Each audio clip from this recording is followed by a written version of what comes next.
সাল্লাল্লাহু আলাইহি ওয়াসাল্লাম বলেছেন, আজ থেকে 9 তারিখ পর্যন্ত যারা রোজা পালন করবে, এক একটা রোজা হবে রমজান মাসের রোজার মতো দামি রোজা। জোরে বলেন সুবহানাল্লাহ।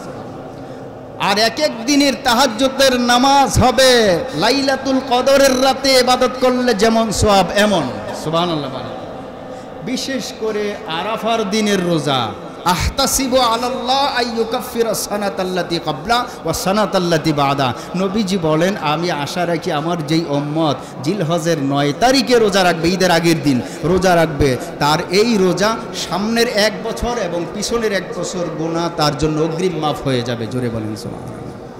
এরপরে নখ কাটা, চুল কাটা আজকে কমপ্লিট করবেন, যারা দরকার মনে করেন আজকে কমপ্লিট করবেন, সামনের 10 দিন করবেন না। এই সামনের 10 দিন করবেন না, কেন করবেন না? হাজিদের অনুকরণ করে। কারণ হাজির আউলাকে সে পাগলের বেশে আছে। আমি হজ করতে পারি না, আমি হতবাগা, আমি বাংলাদেশে থেকে তাদের মতো পাগল একটু সাজি। আমি আর চুল কাটবো না, আমি আর গোফ কাটবো না, আমি আর আঙ্গুলের নখ কাটবো না। আমি কাটবো তখন যখন আমার কুরবানি হয়ে যাবে। জোরে বলেন সুবহানাল্লাহ। এই সমস্ত কাজগুলি আমরা করতে পারি, এগুলি করলে নফল সওয়াব হবে। এগুলো কোনো ফরজ না। আমার প্রাণের ভাইয়েরা, নামাজ, রোজা, হজ, যাকাত এগুলি ফরজ, এগুলি আগে করেন, তাহলেই কুরবানি হবে, না হলে কিন্তু কুরবানি হবে না। আমি বারবার বলছি একটাই কথা, আপনি নামাজ পড়বেন না আর কুরবানি দিবেন, আপনার কুরবানি আল্লাহর কাছে 2 পয়সার মূল্য নাই।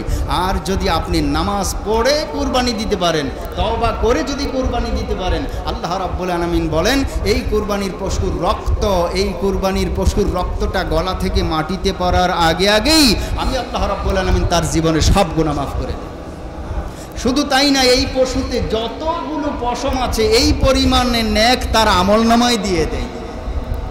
এজন্য আমরা নামাজ পড়তে হবে। আমার প্রাণের ভাইয়েরা, আজ থেকে আমরা কেউ নামাজ ছাড়বো না। আল্লাহ তাআলা আমাদের সবাইকে পাক্কা নামাজি হয়ে, ইমানদার হয়ে, পরহেজগার হয়ে কুরবানি করার তৌফিক দান করুন। সকলে বলি আমিন।